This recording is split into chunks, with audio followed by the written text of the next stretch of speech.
Hello friends, welcome back to my channel real crime story. आज मैं फिर लौटी हूँ एक नई कहानी के साथ। आज की कहानी है इटावा शहर की।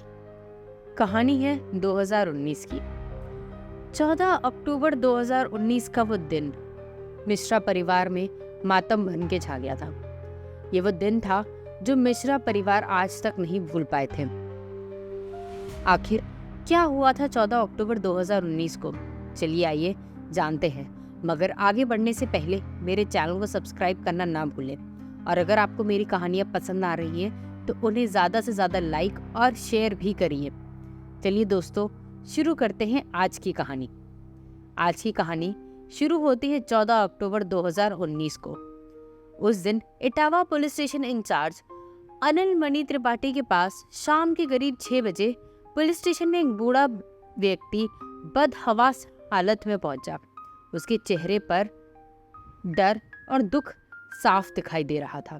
थाना प्रभारी अनिल त्रिपाठी ने उन्हें अपने सामने कुर्सी पर बैठने का इशारा करते हुए उनसे पूछा कि आप कुछ परेशान नजर आ रहे हैं। उस व्यक्ति ने कहा कि साहब, मेरा नाम प्रमोद कुमार मिश्रा है और मैं शहर के कटरा बल सिंह मोहल्ले में रहता हूँ। किसी ने मेरी बहू दिव्या मिश्रा की हत्या कर दी है। शहर के बीच स्थित मोहल्ले में दिन दहाड़े एक महिला की हत्या की बात सुनकर अनिल त्रिपाठी भी चौंक गए। उन्होंने तुरंत महिला की हत्या की सूचना अपने वरिष्ठ अधिकारियों को दी और फिर एक पुलिस टीम को साथ लेकर कटरा बल सिंह मोहल्ले में स्थित प्रमोद कुमार मिश्रा के मकान पर पहुंच गए। घर के बाहर काफी भीड़ जुटी थी, लेकिन महिला के ससुर प्रमोद कुमार मिश्रा पुलिस वालों को लेकर तीसरी मंजिल पर स्थित उस कमरे में पहुंचे जहां पर उनकी बहू दिव्या का शव खून से लथपथ पड़ा था। उसके सर के पिछले हिस्से पर चोट का गहरा निशान था। दिव्या के शव के पास ही चीनी मिट्टी से बना एक फूलदाना टूटा पड़ा हुआ था और इससे लग रहा था कि उसी फूलदान से वार करके दिव्या की हत्या की गई है। कमरे का सामान भी अस्त व्यस्त पड़ा था। ऐसा लगता था कि शायद दिव्या ने हत्यारे के साथ काफी संघर्ष किया था। अनिल त्रिपाठी अभी घटनास्थल का निरीक्षण कर ही रहे थे कि तभी सूचना पाकर एएसपी श्याम सिंह, एएसपी राम बदन सिंह तथा फॉरेंसिक और डॉग स्क्वाड की टीम भी घटनास्थल पर पहुंच गई थी। इसके बाद पुलिस अधिकारियों ने घटनास्थल का बारीकी से निरीक्षण किया। जांच के दौरान पुलिस अधिकारियों ने दिव्या के शरीर के अंदर कुछ हरकत महसूस की तो दिव्या की जीवित होने की संभावना में उसे तुरंत जिला हॉस्पिटल लेकर जाया गया, लेकिन वहां डॉक्टरों ने उसे देखते ही मृत घोषित कर दिया। 103 नंबर का कटरा बल सिंह का मकान है जिसमें तीसरी मंजिल में इनकी बहू थी और वहां उनके संदिग्ध परिस्थितियों में डेड बॉडी मिली है। उनके चेहरे पर चोट है। अब उनको दिखाया गया, अस्पताल भेजा गया। ऐसा लग रहा था कि कुछ गुंजाइश है, लेकिन अस्पताल जब ले जाया गया तो उनको मृत घोषित कर दिया। डॉक्टरों ने इधर फॉरेंसिक टीम ने घटनास्थल की जांच करके फिंगरप्रिंट्स लिए और खोजी कुत्ता भी घटनास्थल पर पड़े खून के और कमरे के चक्कर लगाता रहा। फिर वह कुत्ता मकान से नीचे उतरा और कुछ दूर तक गया और फिर वापस आ गया, यानी खोजी कुत्ता भी मददगार साबित नहीं हुआ। पुलिस अधिकारियों को पूछताछ में पता चला कि दिव्या मिश्रा टीवी एंकर अजितेश मिश्रा की पत्नी थी। घटना के समय अजितेश नोएडा में था। उसके पिता प्रमोद मिश्रा ने फोन करके उसे दिव्या की मौत की सूचना दी थी। प्रमोद ने दिव्या के मायके वालों को भी उसकी मौत की सूचना दे दी थी। सूचना मिलते ही दिव्या के परिजन भी जिला अस्पताल पहुंच गए। सबके सब दिव्या की मौत पर आंसू बहा रहे थे। जिला अस्पताल में सिटी मजिस्ट्रेट सत्येंद्र नाथ पांडे की उपस्थिति में दिव्या के शव का पंचनामा भरने के बाद उसे पोस्टमार्टम के लिए भेज दिया गया और रात 10 बजे के समय 3 डॉक्टरों के एक पैनल ने दिव्या के शव का पोस्टमार्टम किया। इधर दिव्या के शव को लेने उसका पति अजितेश आया था, लेकिन पुलिस ने पोस्टमार्टम कराने के बाद भी दिव्या का शव उसके परिजनों को नहीं सौंपा था, क्योंकि पुलिस अभी कुछ और जांच करना चाहती थी। जांच प्रभावित ना हो इसलिए दिव्या का शव उसके परिजनों को नहीं सौंपा गया था। दोबारा जांच कराए जाने के बाद दिव्या के शव को परिजनों को सौंप दिया गया। शव का अंतिम संस्कार करने के बाद दिव्या के ससुर प्रमोद कुमार मिश्रा फिर से सिविल कोतवाली पहुंचे और अज्ञात के खिलाफ बहू की हत्या की रिपोर्ट दर्ज कराई। एसएसपी ने इस हाई प्रोफाइल केस की जांच के लिए सीओ चंद्रपाल सिंह के नेतृत्व में एक विशेष टीम बनाई। इसके बाद पुलिस टीम ने सबसे पहले घर के मुखिया प्रमोद कुमार मिश्रा से ही पूछताछ की। उन्होंने बताया कि वह करवाखेड़ा जनता माध्यमिक विद्यालय में प्रधान अध्यापक थे। वहां से 1 साल पहले ही वह रिटायर हो गए थे। घर में उनकी पत्नी के अलावा बहू दिव्या मिश्रा तथा बूढ़ी माँ रहती थी, लेकिन उनकी पत्नी कुछ दिन पहले उनके बड़े बेटे के पास चली गई थी और प्रमोद कुमार स्कूल से रिटायर होने के बाद सामाजिक कार्यों में व्यस्त रहने लगे थे। वह सुबह 11 बजे नाश्ता करके घर से निकलते थे और 1:30 बजे घर वापस आते थे। शाम को वो फिर वहां 5 बजे घर से निकल जाते थे और रात को 8 बजे घर वापस आते थे। उन्होंने बताया कि उनके कमरे का दरवाजा बाहर गली की ओर ही खुलता था और उसी दरवाजे से वह आते जाते थे, इसलिए घर के मुख्य दरवाजे से उनका ज्यादा आना जाना नहीं होता था। 14 अक्टूबर 2019 को भी प्रमोद कुमार 11 बजे नाश्ता करके घर से करवाखेड़ा स्कूल जाने के लिए निकले थे, क्योंकि स्कूल स्टाफ ने उन्हें किसी जरूरी काम के लिए बुलाया था। स्कूल का काम खत्म होने के बाद वह 2 बजे अपने घर आए। फिर उन्होंने खाना देने के लिए बहू दिव्या को आवाज लगाई, लेकिन दिव्या ने कोई जवाब नहीं दिया। फिर उन्होंने उसके नंबर पर फोन करके बात करने की कोशिश की, लेकिन दिव्या ने फोन भी नहीं उठाया। उन्होंने सोचा कि शायद दिव्या सो रही है, इसलिए वह भी आराम करने लगे। लेकिन जब 3 बजे के करीब उनकी आंख खुली तो अचानक उनकी नजर घर के मेन गेट पर पड़ी। दरवाजा खुला हुआ था और वह समझ गए थे कि घर में कोई आया है, लेकिन घर में कौन आया था यह पता लगाने के लिए वह तीसरी मंजिल पर पहुंचे। दिव्या का कमरा खुला हुआ था। प्रमोद कुमार मिश्रा ने दिव्या को आवाज लगाई, लेकिन उन्हें कोई जवाब नहीं मिला। इसके बाद वह कमरे के अंदर चले गए, लेकिन कमरे के अंदर का दृश्य बड़ा ही खौफनाक था। दिव्या नीचे फर्श पर खून से लथपथ पड़ी थी। वहीं पास में फूलदान टूटा हुआ पड़ा था।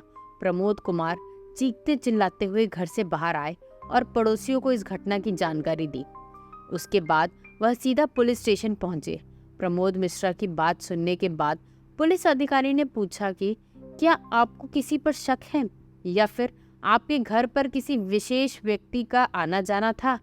प्रमोद कुमार ने बताया कि सर, दिव्या किसी अनजान व्यक्ति के लिए गेट नहीं खोलती थी। चंद्रपाल सिंह ने पूछा कि यह हत्या कहीं लूट के इरादे से तो नहीं की गई है?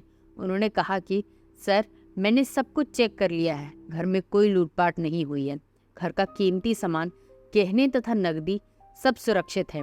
इसके बाद पुलिस ने प्रमोद मिश्रा के पड़ोसियों से भी पूछताछ की, लेकिन इस हत्या के संबंध में पड़ोसी भी कोई जानकारी नहीं दे सकते थे।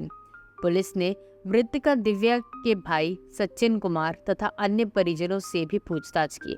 वह भी कोई खास जानकारी नहीं दे पाए, लेकिन वहां पर एक ऐसा व्यक्ति भी था जो इस जांच में पुलिस के साथ सहयोग नहीं कर रहा था, और वह था दिव्या का पति अजितेश मिश्रा।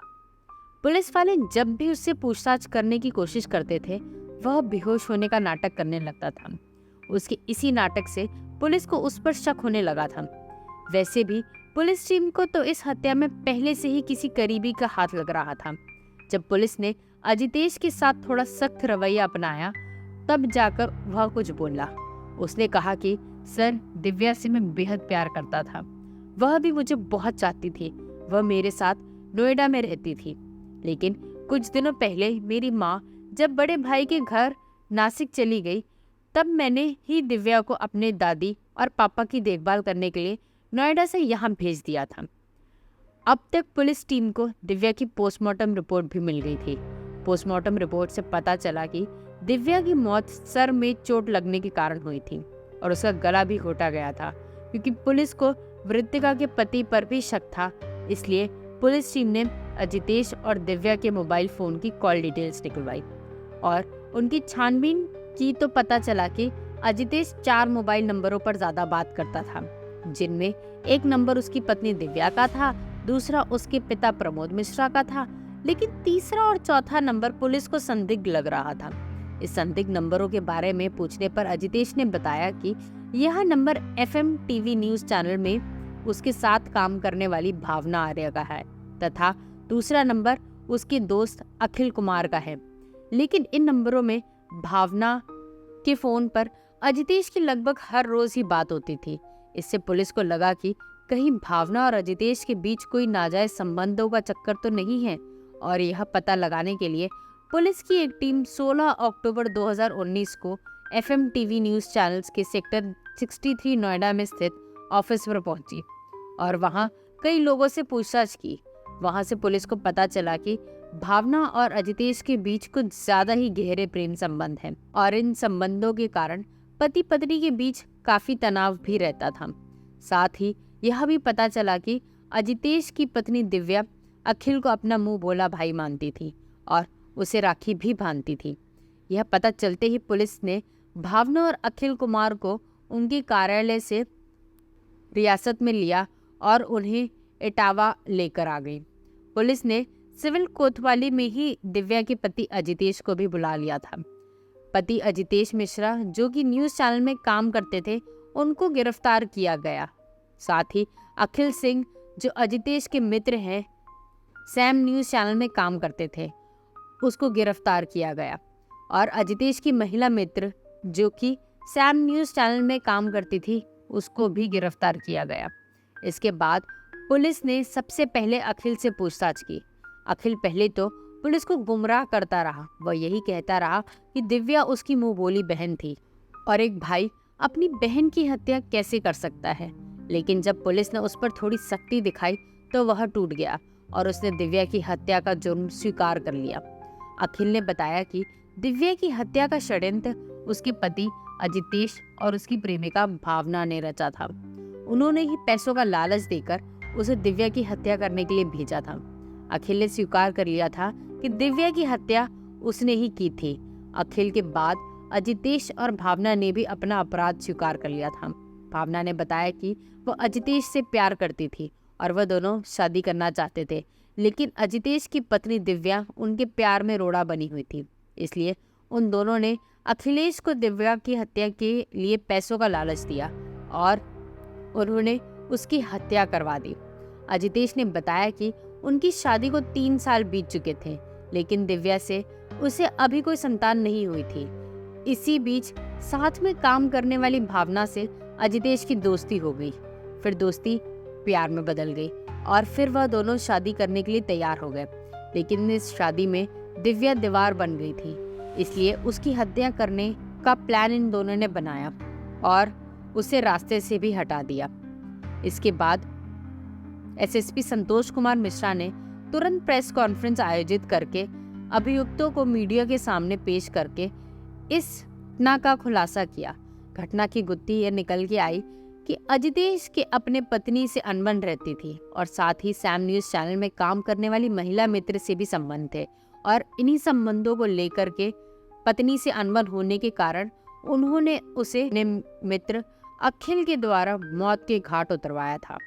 इसलिए पुलिस ने धारा 302 और 120 बी के तहत अजितेश मिश्रा, भावना आर्य और अखिल कुमार का नाम दर्ज कर लिया था।